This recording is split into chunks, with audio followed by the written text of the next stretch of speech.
Hello guys, welcome back once again. मैं राहुल सिंह फिर से आप सभी का एक बार आईसीएल क्लासेस में वेलकम करता हूं। और गाइज, आज हम जो डिस्कस करने वाले हैं वो हम डिस्कस करेंगे इनकम टैक्स एक्ट 1961 का chapter income from house property के मल्टीपल चॉइस क्वेश्चंस, जो कि बहुत ज्यादा इंपॉर्टेंट हैं। राइट, मेरे चैनल पे जो फर्स्ट टाइम आ रहे हैं वो चैनल को प्रॉपर तरीके से सब्सक्राइब करें, बेल आइकन पे क्लिक करें, ताकि income tax, TDS, GST, computer, tally prime के सारी लेटेस्ट अपडेट आपको मिलती रहे। तो चलिए गाइज, वीडियो स्टार्ट करते हैं। और यहाँ पर हम इनकम टैक्स के काफी सारे सेट जो है वो डिस्कस करेंगे। वन बाय वन डेली मैं आपके लिए जो है सेट अपलोड करूंगा। 10-10 क्वेश्चंस के, 15-15 या 20-20 क्वेश्चंस के सेट जो है मैं आपके लिए वो प्रोवाइड करूंगा। करते हैं। तो सबसे पहला क्वेश्चन जो है हमारा, what does income from house property refer to in taxation? Options हैं, income earn from renting out residential और commercial properties, income earn from any business activity conducted property, income generated from the sale of a house property, income generate कर रहे हैं आप किसी को house property की sale करके, income earn from investment in real estate और mutual funds. Right, तो यहां पर अगर सिंपल सी अगर हम बात करें तो इनकम फ्रॉम हाउस प्रॉपर्टी ऐसी इनकम जो हाउस को रेंट पर देने से हो रही है, वह चाहे सिंगल हाउस प्रॉपर्टी हो, चाहे वह मल्टीपल हाउस प्रॉपर्टी हो। और हाउस प्रॉपर्टी का मतलब सिर्फ घर ही नहीं है, वह बिजनेस, बिल्डिंग्स, होम, ये सारी चीजें भी हो सकती है।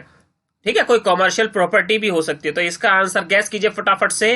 Exactly, income earn from renting out residential और कॉमर्शियल प्रॉपर्टी। यदि आप कोई भी रेजिडेंशियल या कॉमर्शियल प्रॉपर्टी को रेंट पर देते हैं तो वह इनकम फ्रॉम हाउस प्रॉपर्टी कहलाएगी। According to income tax act 1961, if any person earn income from residential और commercial property from rent will be entered considered as a income from house property. चलिए second question की तरफ बात करते हैं। बहुत important question, under the income tax act which of the following properties is not considered as a house property? बहुत बढ़िया question है ये, हाउस प्रॉपर्टी का कई बार पूछा जाता है। Under the income tax act which of the following property is not considered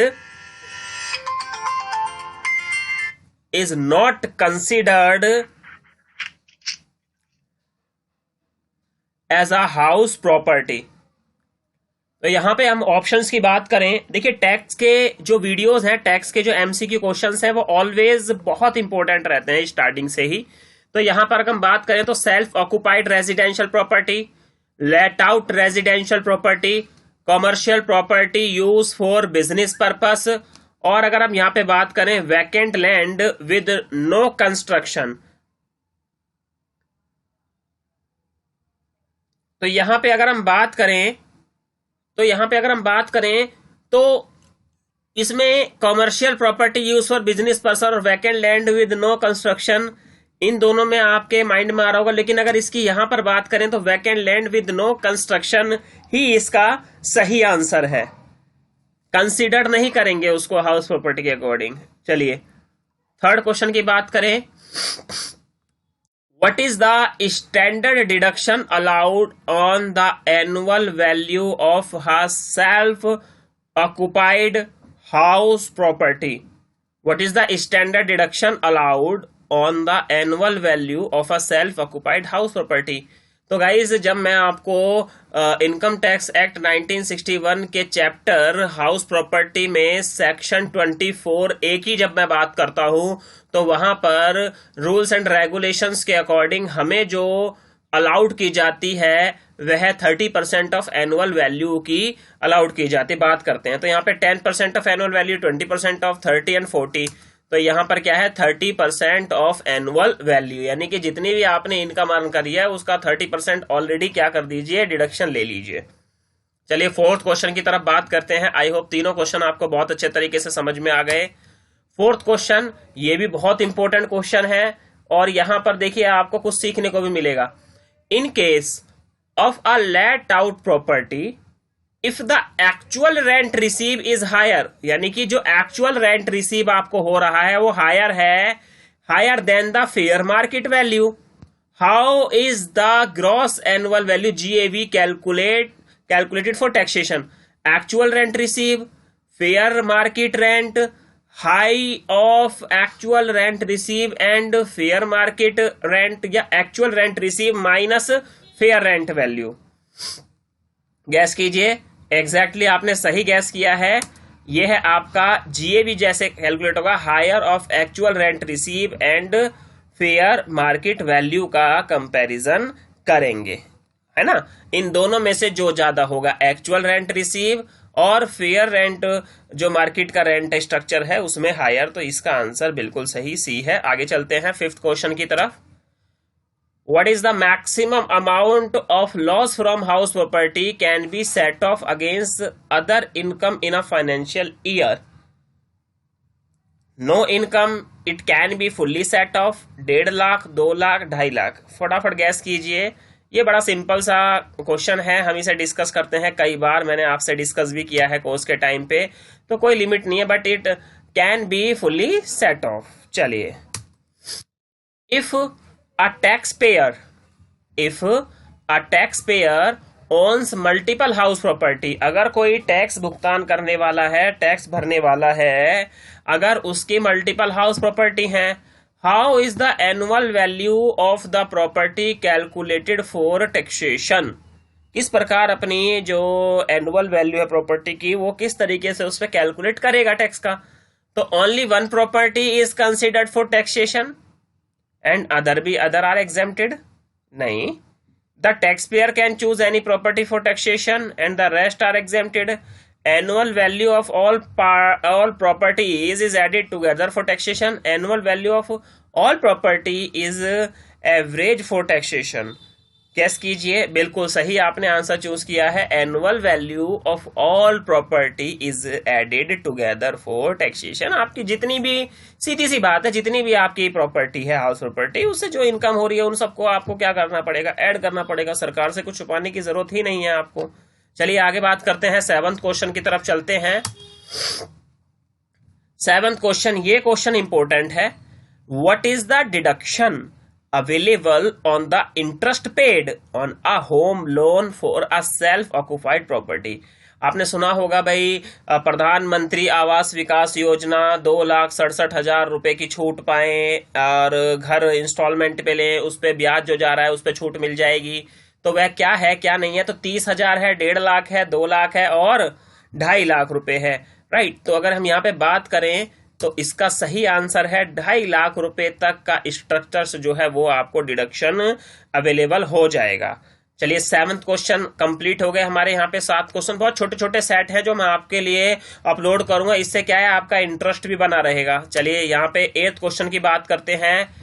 under which section of the income tax act, किस सेक्शन के under Can a taxpayer claim a deduction on the principal repayment of a home loan? Wow. ATC में तो LIC वगैरह की बात आती है, section 24B, section 80D या सेक्शन 1014? यस, बिल्कुल आपने सही चूज किया है। इसकी शुरुआत जो होती है वो ATC में आप प्रिंसिपल रीपेमेंट का क्या ले सकते हैं? डिडक्शंस ले सकते हैं। 80D जो वो मेडिकल वगैरह की बात आएगी, है ना। आगे चलते हैं 9th में। Mister Sharma own 2 property. Okay, mister Sharma ji की जो है वो 2 प्रॉपर्टी हैं। जो प्रॉपर्टी ए और प्रॉपर्टी बी है, property A is self occupied, मतलब वो सेल्फ ऑक्युपाइड है, and property B is let out, वो किराए पर दे रखी है। What will be the treatment of annual value of taxation? किस तरीके से उसका टैक्सेशन निकाला जाएगा? तो यहां पर बात करें तो property A annual value is considered nil and only property B is annual value is tax. A को छोड़कर बी टैक्सेबल होगी। Property A and B is annual value are added together for taxation. C की बात करें तो property A annual value is considered for taxation and property B annual value is exempted, right. लेकिन बात करें D में, property A annual value is taxed and property B is annual value is considered nil. Guess कीजिए, ये question बहुत अच्छा है। शाबाश, आपने बिल्कुल सही आंसर गैस किया है। Property A annual value is considered for taxation and property B is annual value is exempted. चलिए, लास्ट क्वेश्चन जो है बहुत इंपॉर्टेंट क्वेश्चन है। What is the taxable treatment of unrealise rent. Unrealise मतलब, realise का मतलब जो मिल गया, अनरियलाइज का मतलब जो नहीं मिला। That is the rent that the landlord could not realise from the tenant. Unrealise rent is not taxable. Unrealise rent is taxable as a income from other sources. Other sources के according treat किया जाएगा। Unrealise rent is taxable as a business income. या अगर हम fourth की बात करें तो unrealise rent is taxable as a capital gain. फटाफट गैस कीजिए। एग्जैक्टली, बिल्कुल सही। Unrealise rent is taxable as income from other sources. So guys, यहाँ पर 10 क्वेश्चन जो हैं वो आपके इनकम फ्रॉम हाउस प्रॉपर्टी के अच्छे तरीके से आपको समझ में आ गए। इसी तरीके से हम इनकम टैक्स एक्ट 1961 के बहुत सारे सेट जो है डिस्कस करेंगे। नेक्स्ट सेट देखने के लिए मेरी नेक्स्ट वीडियो देखें। Thank you so much, have a nice day. कोई भी अगर आपको प्रॉब्लम है तो प्लीज कमेंट बॉक्स में मुझे बताएं। ध्यान रखिए, income tax, TDS, GST, Tally Prime, Microsoft Office, Excel, advance Excel की मैक्सिमम वीडियोस मेरे चैनल पे पड़ी हुई हैं। अपने करियर को एक नई उड़ान दें, चैनल पर फ्री ऑफ कॉस्ट देखें। Thank you so much, have a nice day, take care guys, bye bye.